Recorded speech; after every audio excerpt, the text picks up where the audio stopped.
Another pre-season loss for Newcastle as the Alexander Isak situation still rumbles on in the background. Apart from a 4-0 victory over non-league side Carlisle United at Newcastle's training ground, which was behind closed doors and was the first match of the pre-season, Newcastle have failed to win any of the friendlies they've taken part in this summer, both here in the UK and away on their tour in Asia. Is that a concern? Well, we're always told that pre-season results don't tend to matter, and that what's actually important is fitness and learning patterns of play ahead of the new season, but a win would have certainly given encouragement ahead of what is a difficult start to the Premier League season, which begins away at Aston Villa. Newcastle, though, in the first half against Atlético Madrid were positive. They looked threatening. Joe Linton probably should have had a handful of goals, given the amount of headers that he either put wide or straight into the hands of Jan Oblak, but ultimately Newcastle were unable to put any away, and Atlético Madrid punished them in the second half, as we'll come on to.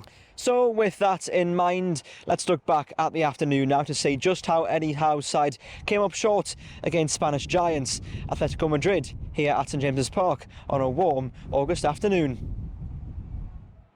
Whilst the competitive edge of a Premier League fixture was missing from St James's Park on Saturday, the matchday buzz was still present as 52,000 turned up to watch Newcastle United take on Atlético Madrid. The two sides could meet in the Champions League this season, but on this occasion it was the Sella Cup that the clubs were playing for. Atlético Madrid's manager Diego Simeone was, as usual, very animated on the touchline as he watched his side concede a number of chances to Newcastle in the opening 45 minutes. Kieran Trippier played at right-back for the Magpies, having previously represented Atlético Madrid before making the move to Tyneside in January of 2022.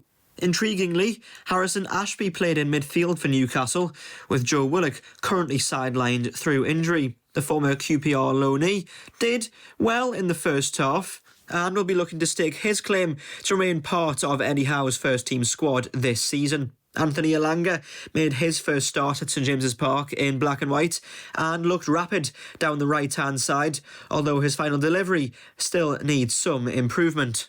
And ultimately, as a result of Newcastle's lack of cutting edge in the first half, goals from Julian Alvarez and Antoine Griezmann saw Atlético Madrid win the match 2-1. There was also concern over Anthony Gordon, who appeared to pull up with a muscle injury, although Eddie Howe then confirmed it was just an ankle twist.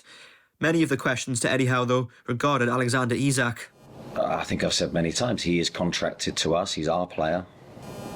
The club basically make the decision on his future. I don't know what that will be.